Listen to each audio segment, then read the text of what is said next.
I've got a very disturbing email. It's about you. I don't know whether to read this or not, but, I think you have to be told these things. A gentleman called David. I don't think you know this man.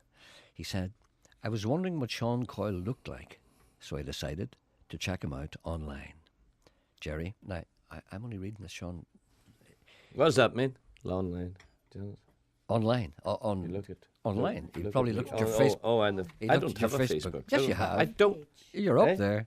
That's not you. I have on my homepage, but I'm not on Facebook. I know, but your name is on it. And there's an imposter there. Gerry, he is hideous. I had in my mind's eye a rosy-cheeked, rotund sort, slightly balding and dressed, at least from the waist up, in sports T-shirt, emblazoned with the motive Umbro or something. Isn't it funny how I seem to think about BBC radio presenters only from the waist up? See, many of us don't have anything from the waist down. I suppose if I had to mentally extend this imagery, he'd have been wearing ill-fitting jeans from Tesco and probably slippers. Perhaps I had conflated his image in my mind with that of Nolan, yet not quite so suddenly horrid. Now I know Nolan is nicer. This is hard to say for me. It's difficult for me to read this. I heard Anne Whitcomb described recently as having a face like a haunted cave in Iceland. Keep your supermarkets out of this. Gerry, I have to say that Sean Coyle has a face a bit like that too, like a haunted chip shop in Stranraer. This is very cruel, Sean, and it's difficult for me to read this. A haunted chip shop in Stranraer. I think it's funny. Tell me, what is the relationship between you two? I've never thought about that. What keeps you two together? What form of weak glue? It's desperation for money.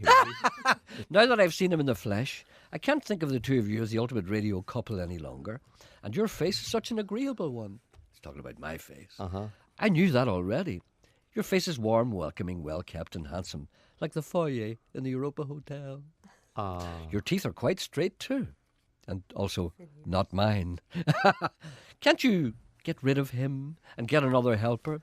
He seems to have very little going for him, except that he seems to have people who are willing to play golf with him. I see that now. So can't you let him go? If you can't, you couldn't put me in touch with that paramilitary association connection of yours who are out hunting for ghosts. I may ask him to remove the ghost picture that hangs crookedly off the inner wall of my skull. This dreadful image of Sean Coyle. Perhaps they could employ one of their gadgets. How I suffer. David, he's never going to be a friend of yours. That hurt, have you any idea how much it hurt me to read that? I think... No, it hurt me to read that. I think I like David. Do you like him? Mm-hmm. But it hurt me to read David's that. got a sense of humour. But what is our... What keeps us together? Is it the love of money?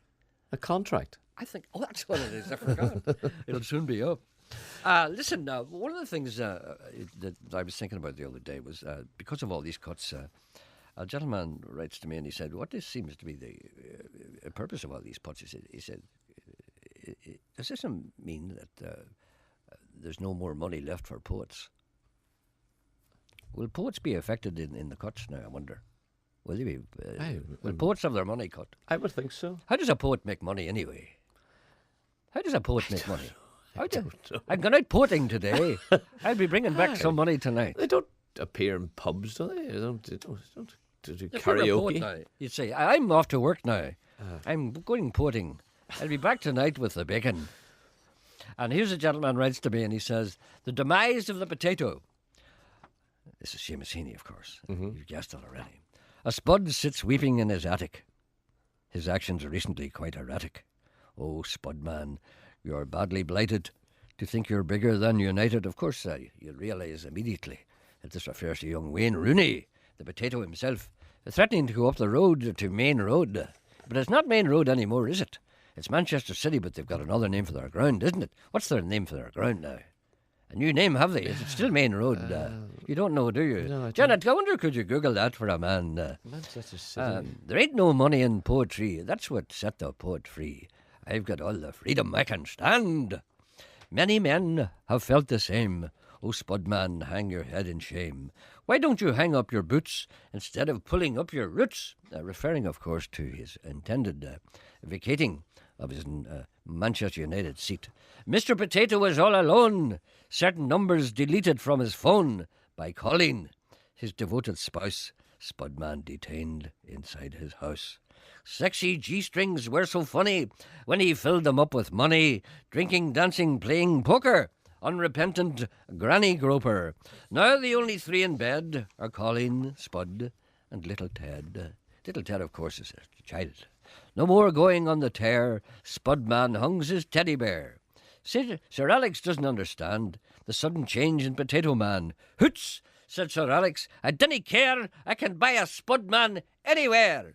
I advise the Spanish to be canny. Lock up your daughters and your granny. Perhaps he'll change his name to Juan. Poor lost Potato Man. Where is all the fun and laughter?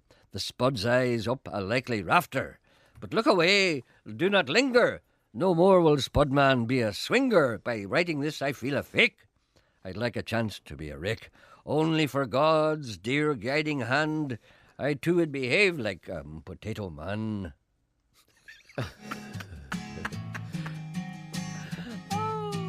you know it when I enjoy myself, don't you? Do you think he's right to leave? I don't care, one way or the other. He's right. Well, every time I turn around, a man's trying to get me down, I just can't see.